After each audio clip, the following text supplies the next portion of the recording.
এখনকার ওই সবজি মার্কেটে বা সবজি বাজারে যাবে, একজন দিদি ভাই সুন্দর করে সেজে গুজে পার্লার থেকে এসে বসেছে, গতকালকে বেঁচে যাওয়া বাজারের পটল লাল হয়ে গেছে। আরেকজন দাদু সত্যি সত্যি সকালে টাটকা পটল এনে বসেছে, সেখানে কেউ দামও জিজ্ঞেস করছে না। ওই দিদি ভাইয়ের কাছে ভিড় কেন গো? মোহ আছে, মধু আছে, তাই না? এই বড় সুন্দরী যদি সুন্দর করে সেজে, তুমি তো দাঁড়িয়ে থাকলে পা ব্যথা করবে, তাই একটু বিশ্রাম করে এসো তো। বেশ ভালো, কিন্তু বেশি সময় নিও না। জয় রাধে জয় রাধে, আমার প্রাণ গোবিন্দের জয় হোক। নিতাই গৌরপ্রেমানন্দে হরি বল হরি বল। আজকে ছলনা করে যাব বধুর দর্শন। আহা, কতকাল পরে পাবো বধুর দর্শন। কি গো মা, যদি আমাদের অনেক কাল পরে বলা হয় আজকে চলে যাও, শাশুড়ি যদি বলে বাপের বাড়ি, কেমন আনন্দ হয় গো। সাজু গুজু করে আমরা বেরিয়ে পড়ি, আর বাজারে গেলে সখীদেরকেও আমরা সঙ্গে নিয়ে নিই। এই যে বধুর দর্শন পাই না বলে সাজতে জানি না গো, যেমন যেমন আলতা নিয়ে চোখে লাগিয়ে নিই, আমার সাজু পায়ে পড়ে ফেলি। সখীরা বলে তুই তো ভুল সেজেছিস, এত সুন্দর আনন্দের দিনে আমায় একটু তোরা তোদের মনের মতো করে একটু ভালো করে সাজিয়ে দে না রে। ঠিক বলেছিলে, এতকালে বাদে যাবো ওই শ্যাম দর্শন।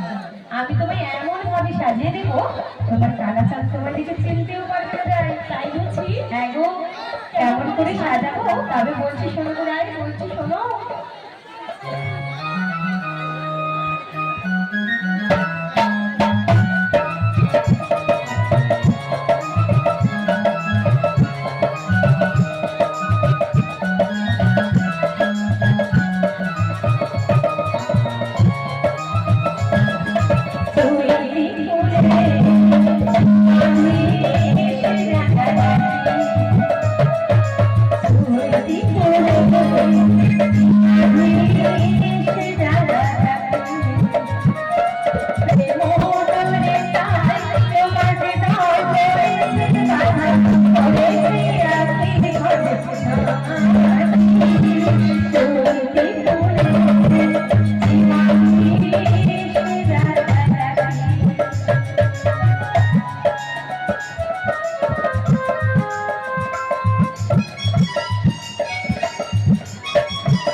Namaskar.